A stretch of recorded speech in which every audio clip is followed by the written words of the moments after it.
ఇటు జూబ్లీహిల్స్ బైపోల్ కు భారీగా ఏర్పాట్లు చేశారు అధికారులు. కోట్ల విజయభాస్కర్ రెడ్డి స్టేడియంలో ఎన్నికల అధికారులకు సామాగ్రి పంపిణీ చేశారు. రేపు ఉదయం 7 గంటల నుంచి సాయంత్రం 6 గంటల వరకు పోలింగ్ జరగనుంది. అటు జూబ్లీహిల్స్ బైపోల్లో మొత్తం 4 లక్షల మందికి పైగా ఓటర్లు తమ ఓటు హక్కును వినియోగించుకోనున్నారు. ఎన్నికల బరిలో మొత్తం 58 మంది అభ్యర్థులు పోటీ పడుతున్నారు. ఇక 407 పోలింగ్ కేంద్రాలు ఏర్పాటు చేయగా డ్రోన్ల ద్వారా పోలింగ్ కేంద్రాలను పర్యవేక్షించనున్నారు. మరింత సమాచారం మా ప్రతినిధి ప్రతాప్ అందిస్తారు. జూబ్లీహిల్స్ ఉప ఎన్నికకు సంబంధించి సర్వం సిద్ధమైంది. ఏర్పాట్లన్నింటి కూడా అధికారులు చకచకా ఏర్పాట్లు చేస్తున్న పరిస్థితి. కోట్ల విజయభాస్కర్ రెడ్డి స్టేడియంలో ఈవీఎంలన్నింటి కూడా సిద్ధం చేస్తున్నారు. వాటిని అంతా కూడా ఏ పోలింగ్ కేంద్రాలకు సంబంధించి ఎవరెవరికి డిస్ట్రిబ్యూషన్ చేసే కార్యక్రమం అంతా కూడా చకచకా జరుగుతుంది. స్వయంగా రిటర్నింగ్ ఆఫీసర్ ఆర్వి కర్ణన్ కానీ భద్రతకు సంబంధించిన డీసీపీ ఇక్బాల్ కూడా స్వయంగా వచ్చి ఇక్కడ పరిశీలన చేస్తున్న పరిస్థితి. మొత్తం ఎవరెవరికైతే కేటాయించారో వాటికి సంబంధించిన వాటిని అన్నింటినీ కూడా మనం చూడొచ్చు. ఈ స్టేడియంలో మొత్తం ఈవీఎంలన్నింటినీ కూడా సిద్ధం చేయడం జరిగింది. కౌంటర్లు ఏర్పాటు చేసిన పరిస్థితి.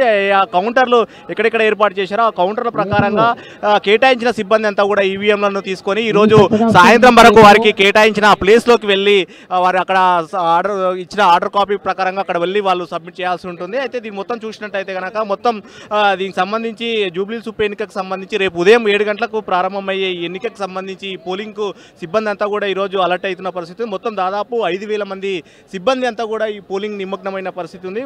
దాదాపు 2,000 మంది పోలీసు సిబ్బందితోటి భద్రతాచరమైన చర్యలు తీసుకోవడంతో పాటు దాదాపు 3,000 మంది సిబ్బంది పోలింగ్ సిబ్బంది అంతా కూడా ఈ నిమగ్నం అయ్యారు. వీరికి మొదటగా ఆర్డర్ ఎక్కడైతే ఎంట్రీ ఇచ్చిన తర్వాత వారి ఐడి కార్డు చూపించి వాళ్ళు ఎంట్రీ కావాల్సి ఉంటుంది. ఆర్డర్ కాపీ తీసుకున్న తర్వాత వీళ్ళకు ఒక ప్రత్యేకమైన ఐడి కార్డు ఇస్తారు. ఐడి కార్డు ప్రకారంగా లోపలికి వచ్చిన తర్వాత వారికి కేటాయించిన రిటర్నింగ్ ఆఫీసర్ ఎవరైతే ఉంటారో ఆ రిటర్నింగ్ ఆఫీసర్ దగ్గరకు వచ్చి ఆ ఈవీఎంలను హ్యాండ్ ఓవర్ చేసుకునే కార్యక్రమం ఉంటుంది. మొత్తం ఒక కిట్టు ప్రకారం మనం చూడొచ్చు. ఇప్పుడు ఇక్కడ ఏ విధంగా అయితే ప్రాసెస్ ఉంటుందో మనం ఆ ప్రాసెస్ ప్రకారంగా మనకు ఎవరైతే ఆర్డర్ ఉంటుందో మనం ఆ విజువల్స్లో చూసినట్టుగా పేపర్లో వాళ్ళకు కేటాయించిన విధంగా ఎవరెవరైతే ఆఫీసర్స్ ఉంటారో వారందరూ కూడా వచ్చి రిటర్నింగ్ ఆఫీసర్ ఎవరైతే ఉంటారో వారి దగ్గరకు వచ్చి ఆ కిట్ను తీసుకోవాల్సి ఉంటుంది. వాళ్ళు కేటాయించిన పోలింగ్ సెంటర్ దగ్గరికి వెళ్ళడానికి ఈ కిట్లన్నింటిని కూడా సీల్ చేసిన పరిస్థితి ఉంది. వీటిని అన్నింటిని కూడా ఇక్కడ చెక్ చేసుకున్న తర్వాత వెళ్ళే పరిస్థితి ఉంది. సో ఈ మొత్తం దీన్ని అంతా కూడా సర్వం సిద్ధం చేసిన పరిస్థితి ఉంది. మరి కాసేపట్లో ఇక్కడ నుంచి కూడా కోట్ల విజయభాస్కర్ రెడ్డి స్టేడియంలో మొత్తం దీనికి సంబంధించి దాదాపు 407 పోలింగ్ కేంద్రాలకు సంబంధించిన ఈవీఎంలన్నింటిని కూడా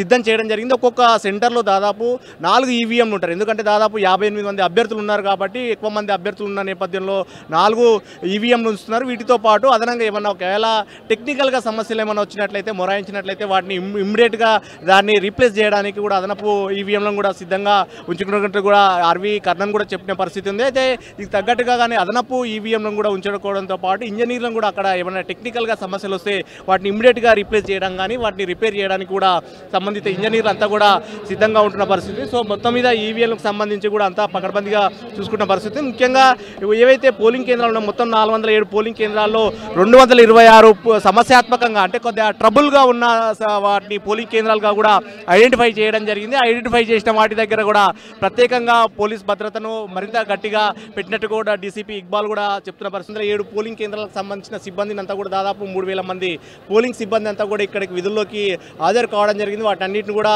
స్వయంగా పర్యవేక్షణ చేస్తూ రేపు ఈరోజు సాయంత్రం వరకు వారందరూ కూడా హ్యాండ్ ఓవర్ చేసుకుని రేపటి నుంచి విధుల్లోకి ఉండేటట్టుగా కూడా అదనంగా సిబ్బందిని కూడా ఉంచిన పరిస్థితి. ఇంకా మరో ముఖ్యమైన అంశం దీనికి సంబంధించి సమస్యాత్మకమైన కేంద్రాలు ఏవైతే ఉన్నాయో వాటితో పాటు వాటికి కొన్ని చోట్ల ఎవరైతే ముఖ్యంగా కాస్త ఇబ్బందికరమైన సమస్యలు ఏవైనా ఉన్నాయో వాటిని కూడా ఐడెంటిఫై చేస్తూ కొంతమంది రౌడీ షీటర్కి సంబంధించి కూడా బైండ్ ఓవర్ చేసిన పరిస్థితి. వాటి కూడా బైండ్ ఓవర్ చేసిన వారిపైన కూడా ప్రత్యేకమైన నిఘా కొనసాగుతుంది. ఇక్కడ ఎలాంటి ఇబ్బందులు కలగకుండా శాంతి భద్రత విషయంలో ఎలాంటి రాజీ పడకుండా చర్యలు తీసుకున్నట్టు కూడా పోలీసు అధికారులు చెప్తున్నారు. మరోవైపు పోలీస్ సిబ్బందికి సంబంధించి కూడా అన్ని చర్యలు కూడా తీసుకున్నట్టు కూడా రిటర్నింగ్ ఆఫీసర్ చెప్తున్నారు.